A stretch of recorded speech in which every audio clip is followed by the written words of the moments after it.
I don't know if there's anything more maddening on human Earth than trying to kill a fly in a condo. And I'll say why a big house, a fly is not going to continuously land on you, or if you take a nap on the couch, it's not going to continuously touch your face in a giant house. In an apartment, the apartments I had in New York had a lot of flies. I could see flies being everywhere. But in my nice condo, left the screen door open, and the flies think they can come in, and so I had like 3 flies here, and I don't like to kill bugs, but over the last 2 days, I got 2 of them. Oh, there he is right now. Thing is, he's on the mic. Do I risk my podcasting future and smash him? Because I have tried to get this guy so many times. I don't know why they get away. So I just had it perfect on him, and I have tried to get this fly. I have snuck up on it. I have had it at the perfect angles. And I'm not slow. My critics will admit I am the fastest fly swatter of all time with feet and hands. Float like a fly, sting like a bee. This guy's got like 1,000 eyes. I see him now. What do I gotta do? Tear my whole apartment up? And then every time I run across the living room chasing this fly, I like having a nice vacuumed carpet. Very nice without footsteps on it. You know what it looks like after I'm done ransacking it for this fly? It looks like I've been walking all over it, which makes me have to vacuum it again and again and again and again. It's really hard to get the last footstep when you're vacuuming in a circle. You know, if you're trying to vacuum every last, I would say crumb, but there are no crumbs. I'm vacuuming nothing. Oh, now he lands on my blanket, which is a really good strategy, because if I hit the blanket, he's just not even going to. Oh, he's on my knee. Oh! I get no thrill out of this. I don't like hunting or killing animals. I don't even get hunters or even people eating the meat for the hunting. Really, you need you're a hunter because I don't hunt for sport. We eat all the meat. We eat all the yeah. That's what I. Why don't you take your disability card down to the supermarket and eat all the meat there? Why do you got to go into the woods and all right, teach your son to hunt? All right, you got all the guns? Yeah. Okay, we got all the guns. Now see that? See that mother? Drinking from a stream? You got all the guns, right? Yeah. See that mother drinking from a stream? The idea is to use the gun and blow her away. Yeah? Yeah, and then we'll have dinner tonight. But I wanted McDonald's for dinner. We had McDonald's for lunch. And every day in Italy we had McDonald's. But I love McDonald's. Son, I took you to Italy for 3 weeks, and every day you ate McDonald's, breakfast, lunch, and dinner. I'm getting tired of you eating McDonald's. You're going to kill this moose in the head and eat it. Well, I'm not going to skin it. Well, me neither. Your mother will skin it. Your mother will skin it and cook the moose. We'll use the fur to patch up. Give me a break. Give me a break with your non-sport. Oh, we eat all the meat. Great. Oh, Uncle Larry brought over venison. Well, tell Uncle Larry that any word I've never heard of, I'm not going to eat. Oh, I almost got him. And then the people that put the deer heads in their home. You kill the deer, and then you mount the head, the antlers in the home. As if you didn't know what I was talking about. Is there anything... What kind of sicko... I mean, first off, animals are beautiful. Way more beautiful than most humans, just in the face, you know. If you're going to kill a bunch of ugly humans, I could see putting their heads on the walls. Look at all these guys. But look at this beautiful deer. Look at the fur and the eyes. Oh, yeah, it does remind me of my childhood love. I mean, that's a really weird thing. I got this buck. I got this giant buck. Well, how'd you do that? Did you trail him with his scent? And did you spend weeks out in the woods stalking and taking all his footprints? And oh, you mean he wandered in front of your weapon, your atomic weapon that can kill me? Why don't you kill me? I'm more impressive than a buck. Kill me.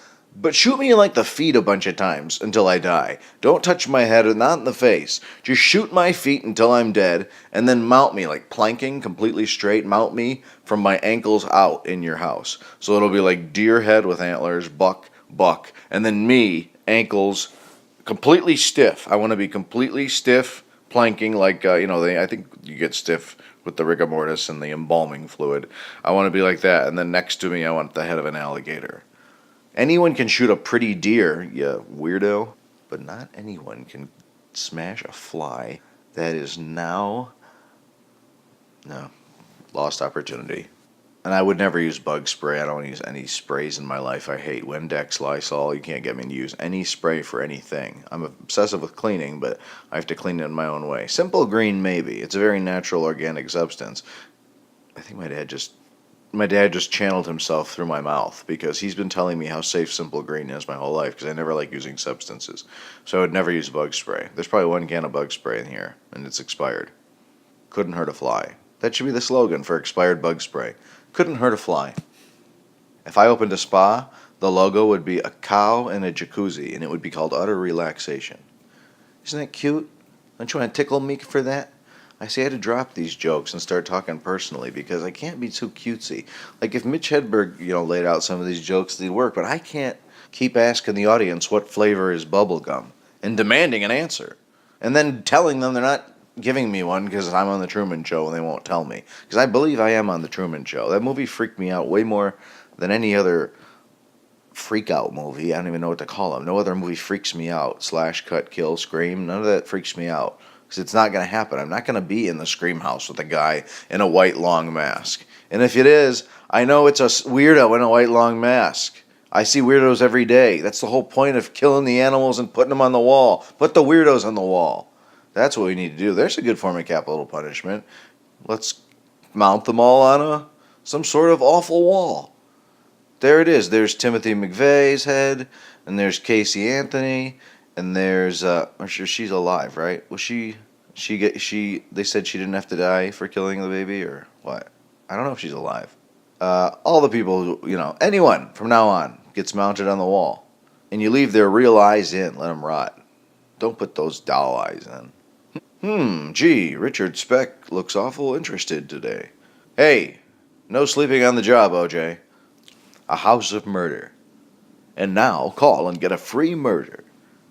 Everyone loves that. They all go see the movies with murders in them. Why would that idea of a house where you take all the world's worst criminals and you mount their heads like deer heads on walls? We do it to animals. I go to people's houses, they have deer heads.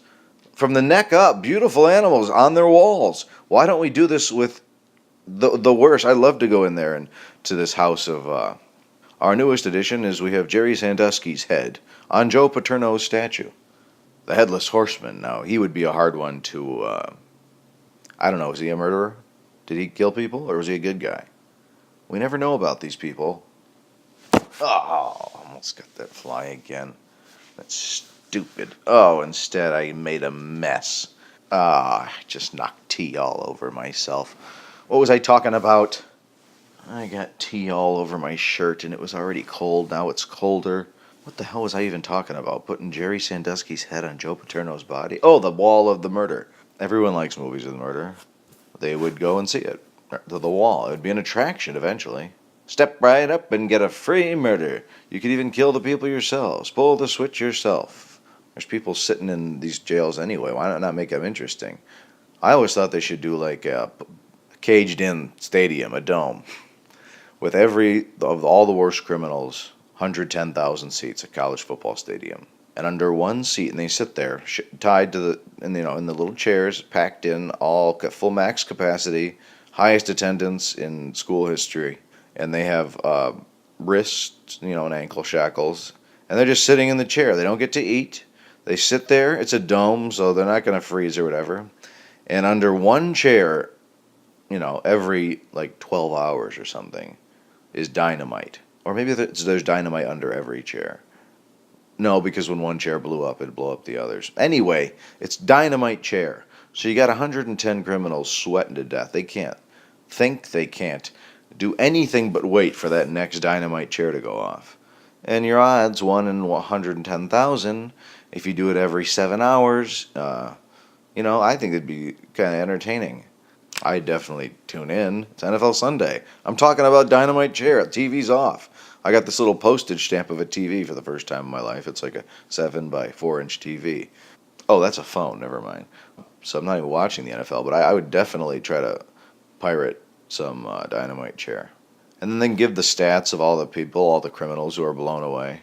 It's like New Year's every 7 hours. 3, 2, 1... Kaboom! Who was it? Who was it? It was Charles Manson! Kaboom! There goes Charles Manson, convicted of, the Sharon Tate murders from 1979. He was in Cell Block D from 1960 to 1999, and I think that's Jeffrey Dahmer there eating a piece of the swastika from his Manson's forehead. So we got another 6 hours and 50 minutes to go until we see next Who Wants to Be on Dynamite Chair. The odds this week are on Joel Rifkin and Terry Nichols. They've spent a lot of time in this arena not facing anything, but after about 3 years, Rifkin convicted of the 11-14 strangles, and Nichols in his Oklahoma City bombing, we remember from the 90s, served a lot of time. He traded for a bitch in Cell Block E, where he spent a lot of time serving as a femcuck. So odds right now are pretty high on Rifkin and Nichols, and we will get back to you on Joran Vandersloot, and we're picking up the pieces now, and we're going to get back to you on the life and crimes of a man who was just blown to smithereens. And we'll be replacing his chair shortly with, well, that's a tease. We're going to replace his chair shortly, and you'll find out the next serial rapist to take the place on Dynamite Chair. Dynamite Chair. Wednesdays at 9. Dynamite Chair, a test of life. Dynamite Chair, everyone's favorite vintage television game show event.